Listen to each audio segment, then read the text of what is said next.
Hello again everyone, thanks for joining us for our latest round of Scottish Gin.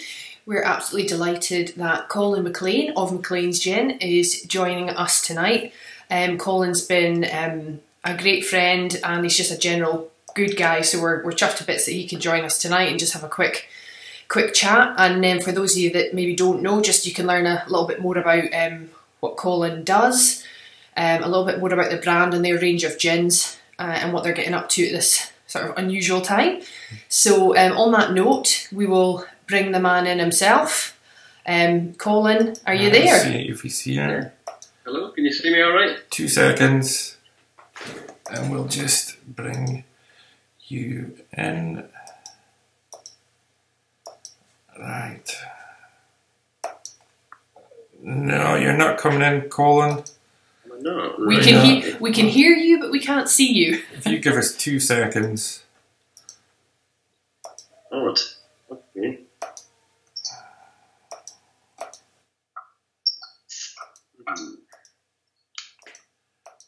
Alright. Try a different camera.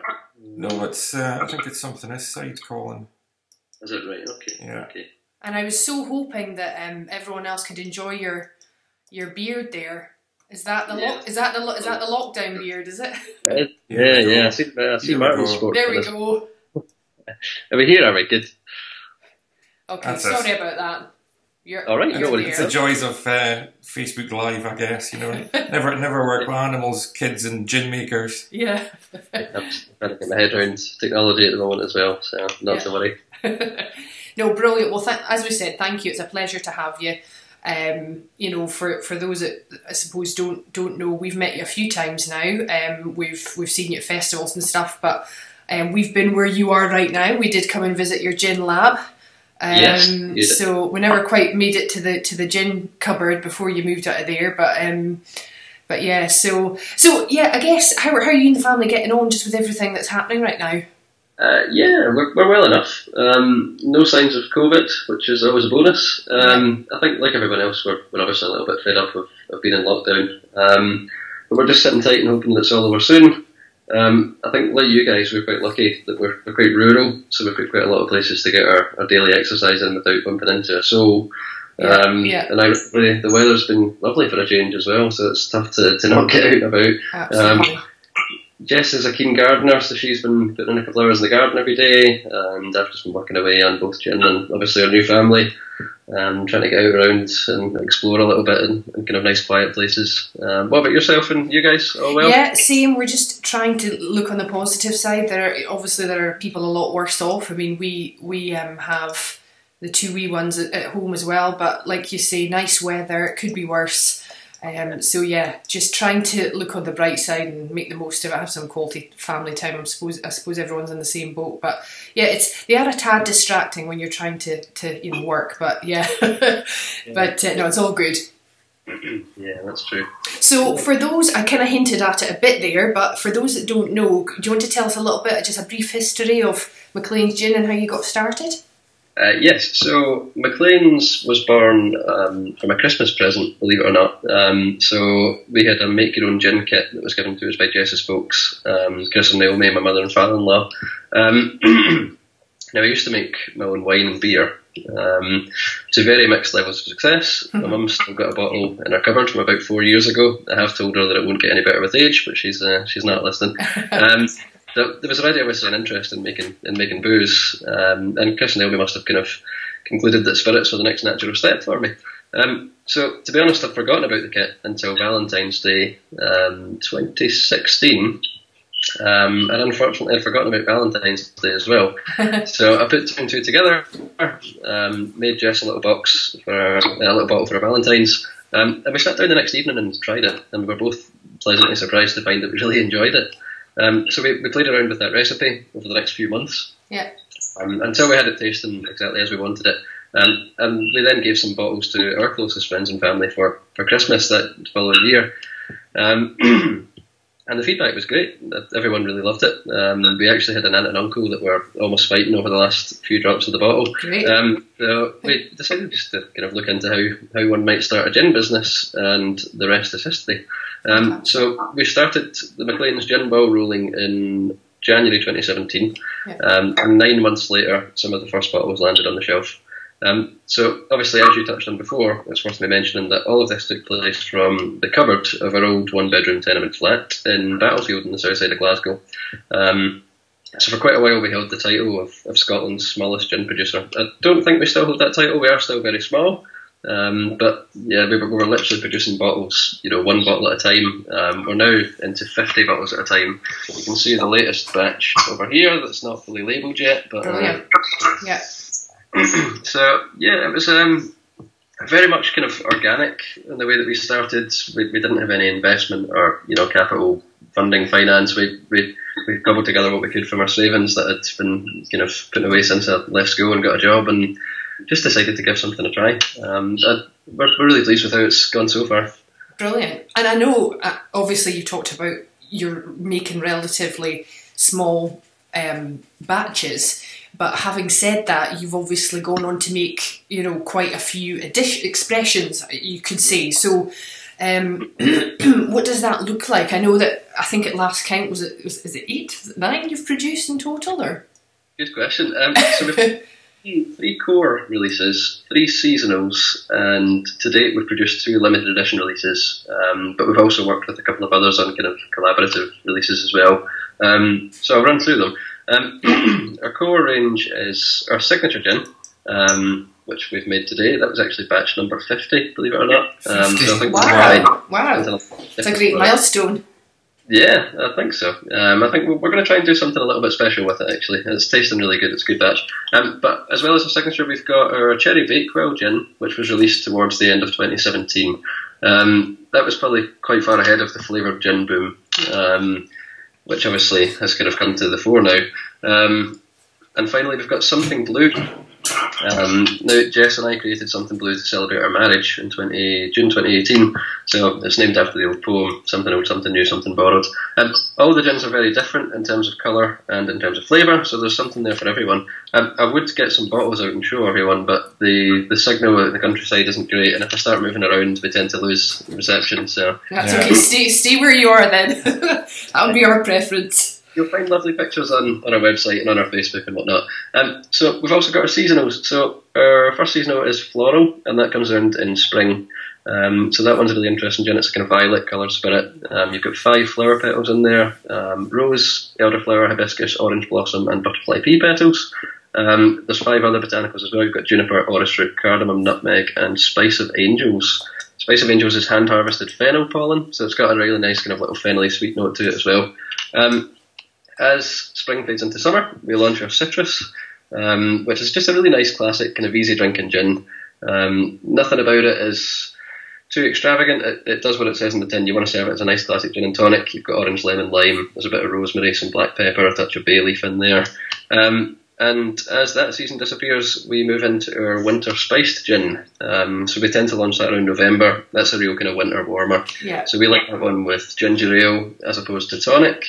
And it makes a lovely hot gin punch as well. If anyone wants the recipe for that, drop us a message and we can get that over. Nice. So as well as obviously the permanent features, we have had a few limited edition releases as well. We produce an annual release called the Glessert. Now that's a gooseberry and elderflower liqueur that we make especially for the Glassford Beer and Gin Festival that takes place in March every year, just a few miles down the road from us. So the Glessert is actually the kind of colloquial term for Glassford, the village of Glassford. And we worked with a local farm shop to source the ingredients for that one, as well as a local artist to design the label. So it's a really, really beautiful one. It is actually the bottle. I've admired that. And is it quite does it come out as a purple? Or am I imagining that? It's like a deep red, is it? Quite a deep. Well, it's interesting. Last year we had quite a deep red because we used red gooseberries, but we couldn't source any red gooseberries this year, so we used green. So this year it's a completely different colour. But flavour-wise, it's remarkably similar. I thought with green gooseberries it would be more tart, but it's actually very similar to the red, and if anything, maybe slightly sweeter. Yeah. Nice. But you've locally picked elderflower and Scots pine needles in that one as well. And 10% of all the proceeds for that go to the Glassford Community Council, so they take care of a lot of local developments. They installed defibrillators in the town and various other kind of good deeds. So that was our first kind of foray into liqueurs, and we're really pleased with it. It's quite a punchy liqueur. It's 25.3%. So Yeah. On the subject of punchy, our most recent limited edition is Something Clear. So that is a London Dry style take on Something Blue. And we released that to celebrate our first wedding anniversary. So the first anniversary is paper. So we painstakingly wrapped 352 bottles in a beautiful kind of lace printed paper. I wish I was joking. It literally took about a fortnight just to kind of get them packaged up as we wanted. Wow. They do look the part. That one we bottled at 50%, so that's the strongest gin that was released so far. Nice. 50% is pretty punchy. You could say that that's to reflect the equal partnership of marriage, 50-50, or you could say you need a stronger drink when you've been married for a wee while. you leave that to you guys to debate. That was our first kind of go at a London Dry gin, so the majority of the gins we produce are made via a process called compounding, which is a little bit different. That's more of a kind of infusion, a cold infusion process. So it was good to kind of try our hand at something a little bit different. And that one picked up bronze at the Scottish Gin Awards, and I believe that was in your category of high strength gin. So I was absolutely delighted to call your name out at that. So yeah, well done. And obviously we had planned to catch you at the Scottish Gin Awards for a drink, but obviously our mutual friend Ali at Craft 56 mentioned that you were busy at the maternity ward. Yes, so the babies decided to come 9 days earlier than planned, and we had to miss the Gin Awards. But we did send my sister and a good friend Emily along in our place, and they took home the trophy, and they were delighted. I think they did a really good night. Yeah. But yeah, we were really pleased. For our first attempt at a kind of still London Dry Gin, we were really chuffed to pick up an award. I think there was 12 or 13 in that category, so to come third out of that is at least, yeah. It was a tough category. It was a strong category. Yeah. So no, good job and well deserved. It's a lovely gin. We've tasted it, and so we can attest to that firsthand. Yeah. So obviously, Colin, you guys were in Glasgow before you moved, and obviously, like you were saying before, at one point, I reckon you were probably the smallest micro distillery in Europe, if not Scotland. Yeah. Potentially, yeah. And obviously now you've moved to South Lanarkshire. What does that kind of mean for McLean's gin now? We had to leave the cupboard behind because the living room was just starting to look like a warehouse. There was just boxes everywhere, and we chose Straven in South Lanarkshire because, like Battlefield, it's got a really good kind of community feel. The people here are really supportive of local businesses. There are, as local businesses go, if you look at Straven versus most towns, there's no McDonald's, there's no Domino's. It is all kind of small independents, and it's quite clear from the outset they really support that. We still wanted to be quite close to the city, and Jess is from the Isle of Arran, and I'm from a village called Neilston. So we both like the kind of green space, but we both like to be close to the city, and Straven was a really good mix. It's only about 40 minutes from Glasgow, so you still feel very central. But as I mentioned before, it is quite rural, so you've got plenty of nice green space on your doorstep, which is particularly important at the moment, I think. Yeah. So moving out here has allowed us to upscale. So as I mentioned before, we used to make our gin one bottle at a time. By the time we left the flat, we were working in 8 bottles per batch, but now we tend to run our batches of about 50 bottles. In our dedicated gin production suite, we like to call it our gin lab. It's still very small. It is about 10 times the size of our old cupboard, to be fair. But it's an old farmhouse, and there is plenty of scope to keep upscaling within the kind of confines of the grounds. Whether it be a garage conversion or potentially a purpose-built unit on site. And we have quite a lot of ideas. We do like the idea of a visitor centre at some point. We're nowhere near there yet, but I think having this extra space does really open up a lot of options. And I mentioned Jess as a keen gardener. From here I can see our polytunnel. I think we're looking to plant some of our own botanicals in there, so we can try to experiment with some kind of locally grown gins as well. So it's been a good move for us. We do miss Glasgow and the south side. Battlefield did have a really good community sort of feel to it, and the whole of the south side was really quite up and coming when we moved there, so it was a great place to live, but I think we really needed that extra sort of space out here. Yeah. And certainly if it's one thing that gin makers consistently tell us, it's that when they start off they don't sometimes realise just how much storage space you need for bottles, cardboard.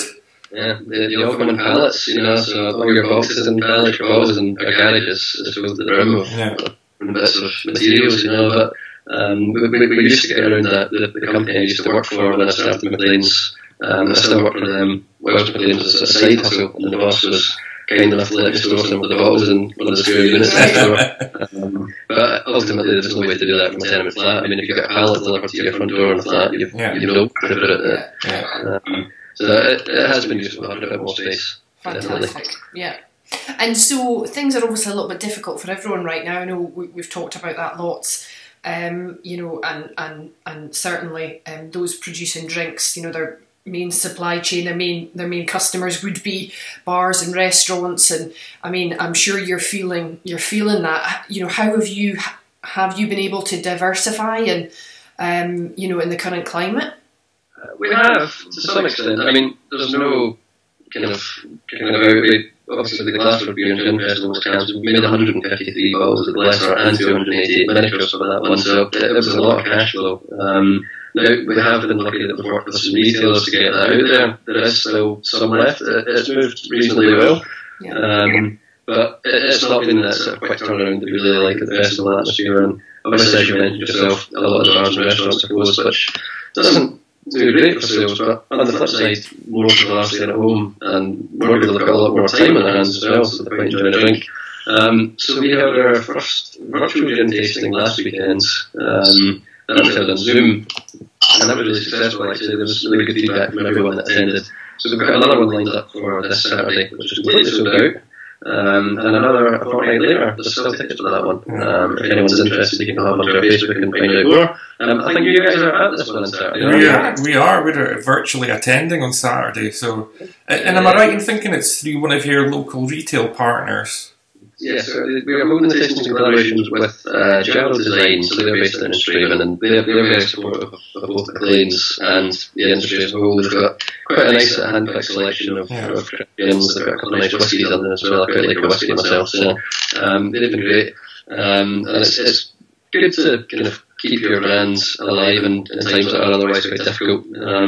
We've also been trialling some Saturday night cocktail boxes, so we delivered our first 24 of those on Saturday just past. So previously we used to work with a mixologist called Greg who runs the Responsibly bar, and he has some lovely little cocktail boxes, and we picked up some stock from him, made 24 boxes, and we just posted them on the local Straven group, and they were all gone within 9 or 10 hours or something.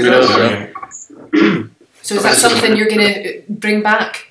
I think so. We're looking at how we can potentially introduce that. I mean, I don't know how long lockdown's going to be going on for, but we'd certainly like to. I mean, that was a bramble with our floral gin that we made, and it's a very tasty cocktail. Our personal favourite cocktail is a French 75 with something blue, so we're really looking at how we can maybe make a French 75 box. And I think what we would quite like to do is we're doing sort of fortnightly gin tastings with Gerald Design. On the opposing week, we'd quite like to have some kind of Saturday night cocktail boxes and take the orders in, you know, Thursday, Friday, get them all dropped off Saturday morning, and everyone's happy with that. So, you know, between the two and throughout lockdown, at least it keeps people interested and gives them something to drink. I mean, you might be paying £5 for a cocktail box, but you're not paying for your taxi home, you've not got a pizza or a kebab in the room and all that as well, so they're actually quite good value for money. And is that, do the individual elements come in the box and then someone makes it up at home? It's not like a Bramble isn't pre-made, it's... No, that's correct. So you would get a 20cl of our gin, a 10cl of sugar syrup, lemon juice, and creme de jour, and it's, you know, mixed as you go. So the box had 4 cocktails, and they were really, really nice cocktails with a lot of good feedback from them. So I think, as I say, we'll hopefully coordinate, and it's actually good for us. It's challenging for us to try and think up new cocktails we haven't really experimented with before, because there are a hell of a lot of really good gin cocktails out there, and we tend to stick to the kind of basics, you know, your Brambles or your French 75. So I think we've got a few interesting ideas lined up if we can potentially run a little bit longer. Absolutely.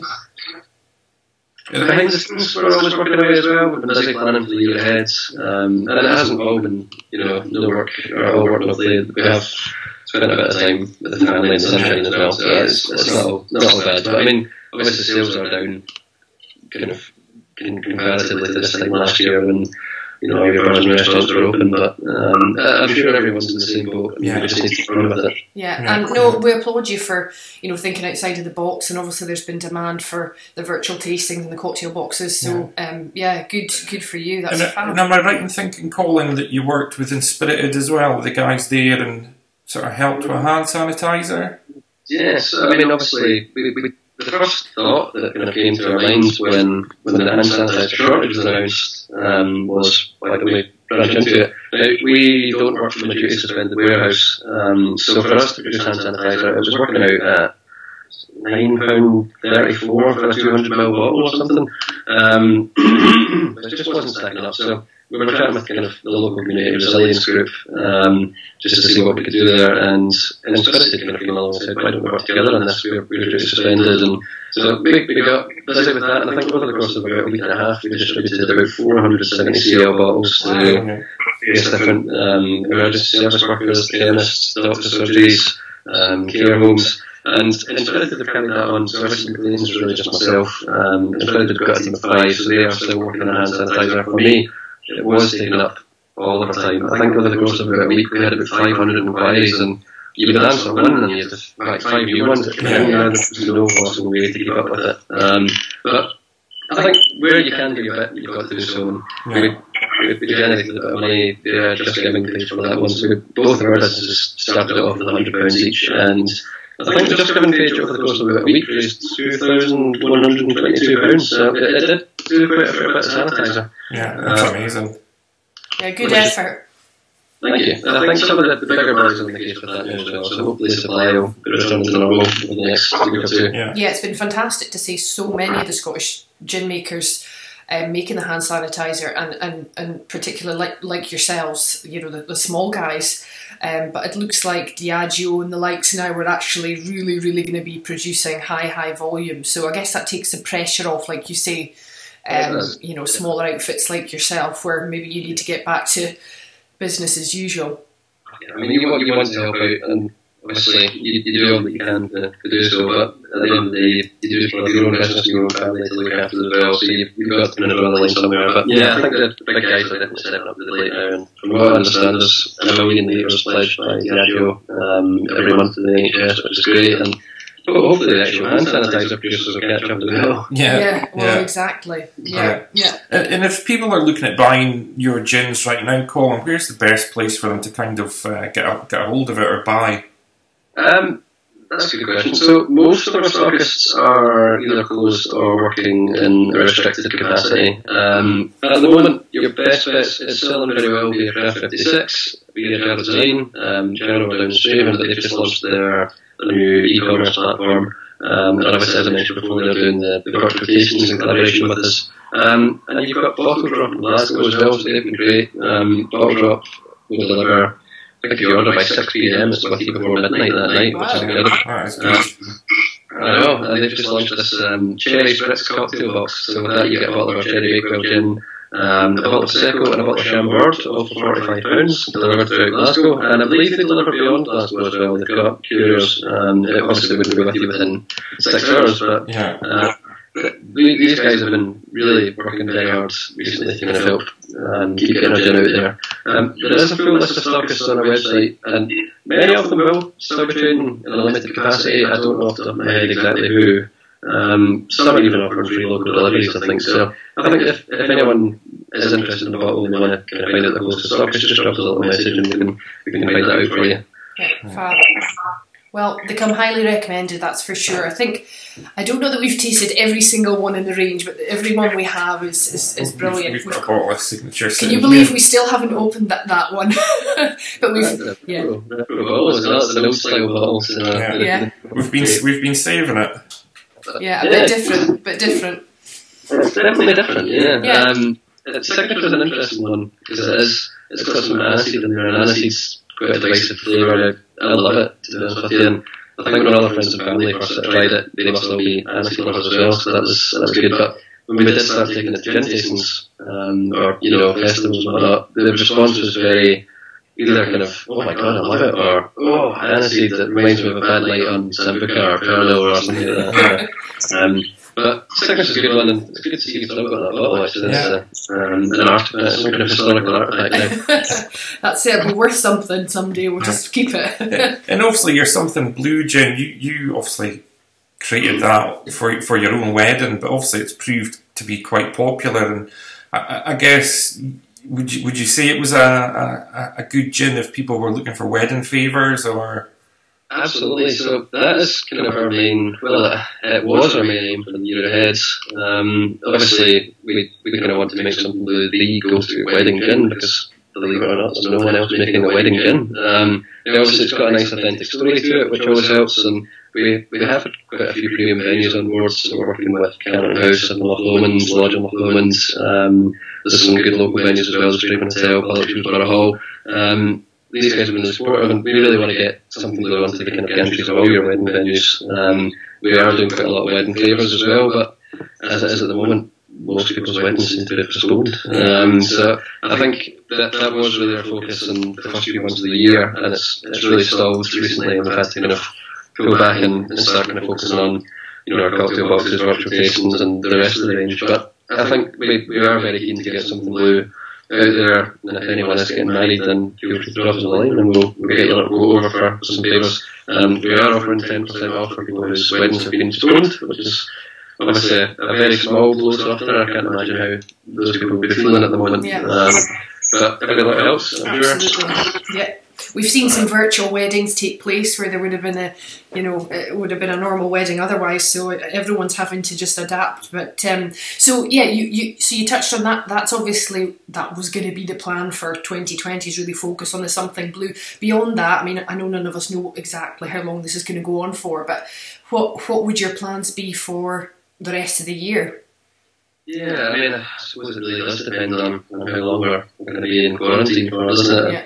So obviously something blue was kind of our main focus, and another focus that we have for the year ahead, in Straven there's a hot air balloon festival every August, which is really interesting, and we had a flight set on doing kind of a Straven balloon festival again. That's been postponed or cancelled for the year, and it's troubling because that's late August, so it's not a good sign that events have been cancelled that far into the future at the moment.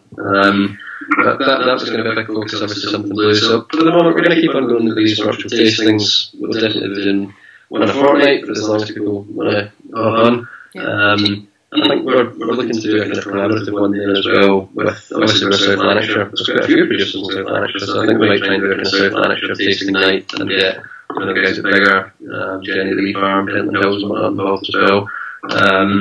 And if we can work on our cocktail kits and just keep things ticking over. Yeah.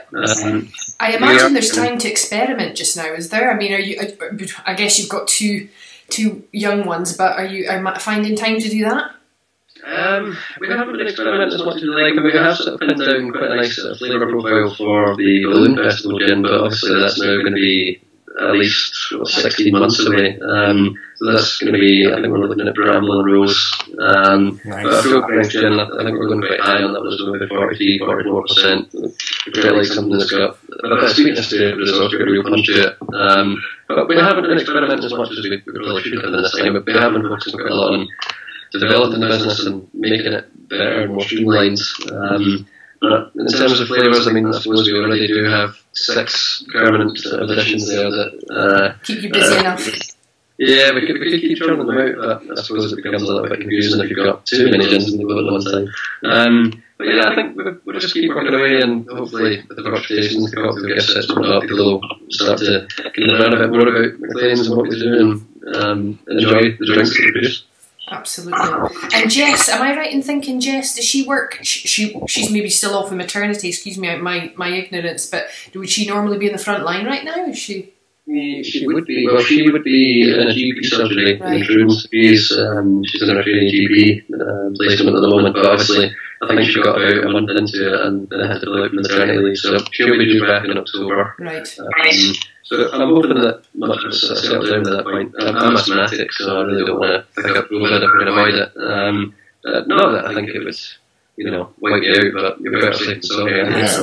Yeah. But yeah, she works hard as anything. She was at uni for 9 years, and then another couple of years in kind of training years. So she'll have a work out for her when she goes back if COVID's still ongoing, I think. It might be easier than juggling twin babies at home, I suppose.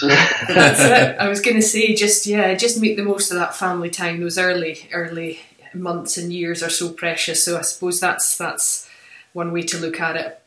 Yeah, definitely. Fantastic. Well, no, that's great. We've made good time, Colin. I guess. Thank you very much for joining us, and we personally will see you again on Saturday night for your gin tasting with Jarrow Design, and anyone else who wants to join in that. I don't know if it's too late. It's sold out. Oh, it's sold out. Right. Okay. I So the following one, so May the 9th, there are still tickets available for that one. So 2 weeks on Saturday. And you get the little box through, and basically, effectively, you're talking through the gins and how to serve them and. Exactly. You get 3 miniatures, 3 mixers, and 3 little tasting cups as well, and we'll work through the story of McLean's, a bit of the history of gin, some gin production methods, we'll touch on some different botanicals, and finish up on a nice little Q&A. So it typically runs from about 8 until about 9:15.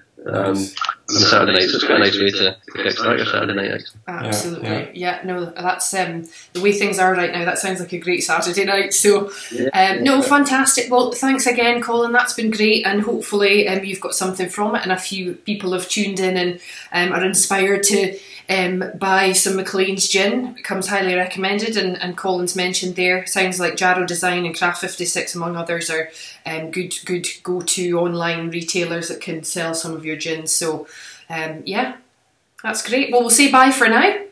Thank you for having me. I'll catch you when it's all over. All right. Okay. You take care, Colin. Thanks, All the best. Bye. Yeah. See ya. Bye. Okay, thanks everyone.